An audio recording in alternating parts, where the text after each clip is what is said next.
All right, so today we're doing a deep dive into a really fascinating book, Dr. Joseph Murphy's The Power of Your Subconscious Mind. Yeah, it's often treated like this, almost like a user's manual Yeah. for, well, for reality itself. Yeah. And we're not talking magic here, right? Yeah. It's framed much more around, psychology, repetition, and really deep belief. Kind of like understanding the inner forces that shape things like health, wealth, uh, destiny, even. Well, the absolute core idea, the thing Murphy hammers home, is that your subconscious mind, Yeah. it doesn't really argue or filter like your conscious mind does. Right. It just accepts. It accepts and enacts. Whatever thoughts, beliefs, emotions you consistently feed it, whether it's positive stuff like I am capable or, negative self-talk like I'm just unlucky, Uh-huh. it takes that as the blueprint and starts working like behind the scenes to make it your reality. Which is honestly a bit unsettling when you consider how much negative stuff we might accidentally feed it, day in and day out. It really makes you think. And understanding the mechanism is key.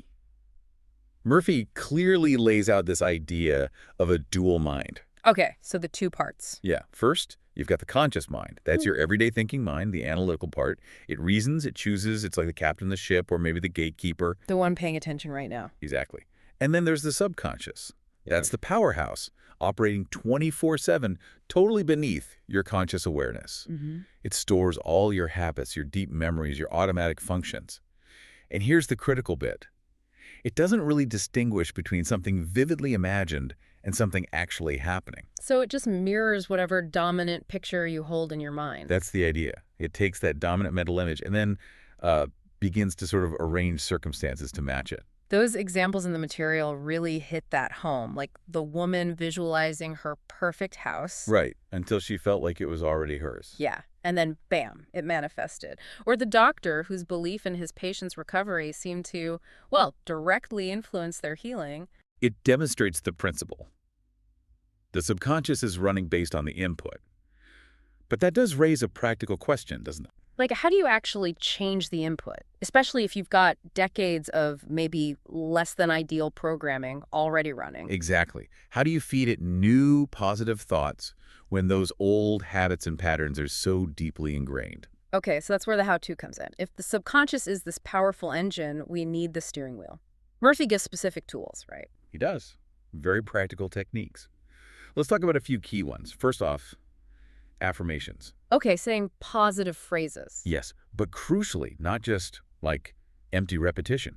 He stresses you have to repeat these empowering statements like his famous example, every day in every way I'm getting better and better with real feeling. With conviction, so the subconscious accepts it as true. Precisely. Emotion is the key there, and tied into that is visualization. Mentally picturing what you want. More than just picturing. It's mental rehearsal. You experience the goal in your imagination as if it's already real, using all your senses.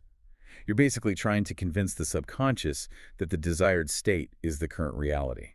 Because it doesn't know the difference, theoretically. Right. But underlying all of this, the absolute master key, according to Murphy, is belief. Ah, okay. So the techniques only work if you genuinely believe. Deep down, yes, what you truly believe, not just what you wish were true, is what the subconscious ultimately acts upon. Conviction is everything. Makes sense. And he also mentioned something about sleep. Yeah, sleep programming. The idea is to plant your positive thoughts, your affirmations, your visualizations right as you're drifting off to sleep. Why then specifically? Because that transition state between waking and sleeping is when the conscious mind, the gatekeeper, is relaxing its guard.